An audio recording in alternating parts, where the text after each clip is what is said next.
The U.S. government continues to debate whether or not to arm the rebels in Syria, even as a new poll shows nearly 80% of Americans are saying don't do it. So why are 300 Marines now stationed along the Syrian border with Jordan? The first step in full disclosure is to inform.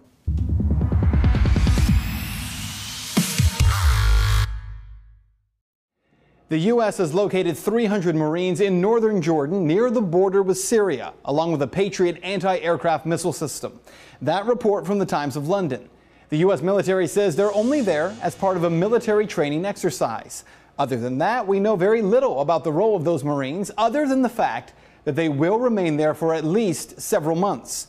So the big question, how long before the United States is involved in Syria?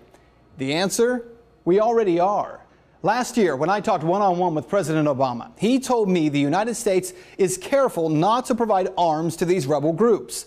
The president said that in response to a question I asked him about how the United States could support the Syrian rebels when so many of those so-called rebels aren't Syrian, and many are al-Qaeda fighters from Iraq.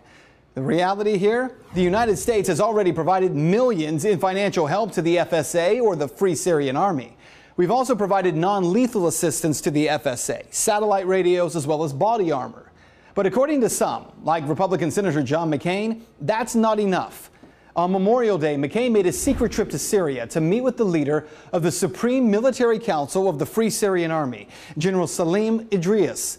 Senator McCain was asked for the U.S. to take the lead in a, quote, more serious manner, end quote.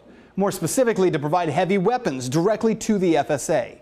He was asked for the U.S. to create a no-fly zone for Syrian warplanes and for the strategic bombings by the U.S. to take place on the Syrian government. So what's the problem here? Well, there is, in fact, an enormous problem. This is the part of the story that so much of the media is just not telling you. The war in Syria is not a true civil war. 2 years ago, President Bashar al-Assad was fairly unpopular with his people. And people who I have talked to living in Syria today tell me there was justified and growing anger against Assad. 2 years ago, when civil unrest started, it looked as if there would be a push for freedom. But in short time, the people fighting that war against the government became not Syrian citizens, but jihadists and al-Qaeda fighters. You see, there are multiple groups fighting to overthrow the Assad regime. The FSA, or the Free Syrian Army, well, they are the ones making the request for help from the U.S. They're the second largest group. But the largest group, al-Nusra Front. Who's that? Al-Nusra Front is the Syrian wing of al-Qaeda in Iraq. In December of 2012, the United States officially designated al-Nusra Front as a terror organization.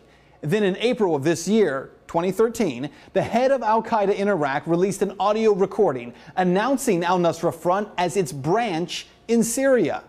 Ohio Congressman Brad Winstrup tells me that much of what he knows about the situation in Syria is classified, but admits, quote, you really have to take a close look at who are your friends and what this will do to us in the long term. We have had some lessons learned on that in the past. So Congressman Winstrup can't get into too many details about what he knows, but there is a lot out there that is not classified about al-Nusra Front. About a month ago, the UK Guardian reported that the best financed, best equipped, and best motivated force taking on the Syrian government is not the FSA, but al-Nusra. What's more, the Free Syrian Army is losing thousands of fighters and capabilities to al-Nusra. So if these guys are so bad, why aren't we hearing more about it? Well, I can't tell you that, but what I can tell you is what is happening in Syria today should have the attention of every American, and evidence of it is not hard to find. All over YouTube are videos posted by members of the Free Syrian Army or al-Nusra Front demonstrating what they are doing now and what they will do in Syria once they have control. Beheadings of anyone seen as a traitor or siding with the government, and the slaughtering of many innocent people. And there is something else about the situation in Syria that American media is not telling you. Until this war started 2 years ago, Syria was one of the few places in the Middle East where Christians, Shiite Muslims, Sunni Muslims, Alawites, and Jews all lived in peace with each other. Al-Nusra is working to end that. I want you to watch for a minute here this YouTube video of members of al-Nusra after they've taken a Syrian town. The video here uploaded by Syrian Rebel Watch. There is translation of the words this child is singing at the bottom of the screen. دمرنا أمريكا طيارة مدنية برج التجارة غدا قومة ترابية برج التجارة غدا قومة ترابية شرطة نصيرية صبرا يا علوية بزبح جينكم بزبح جينكم دعوة إلهية. And those kinds of videos are hidden in plain sight all over the internet. But the American people either don't know they're there or don't care. What you need to know is that what is happening in Syria is an enormous problem for the United States. Al-Assad may be a poor leader, but at least he allowed the people in Syria, regardless of their religious beliefs, to live at peace. Al-Qaeda in Iraq has publicly stated that their goal is to create an Al-Qaeda superstate comprised of Iraq and Syria. By funding these so-called rebels, the U.S. government is handing Al-Qaeda the keys to that superstate. By the United States supporting the overthrow of Assad, without question, we will hand Syria over to Al-Qaeda, make no mistake.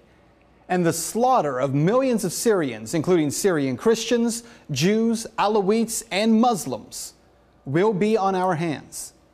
And that is full disclosure.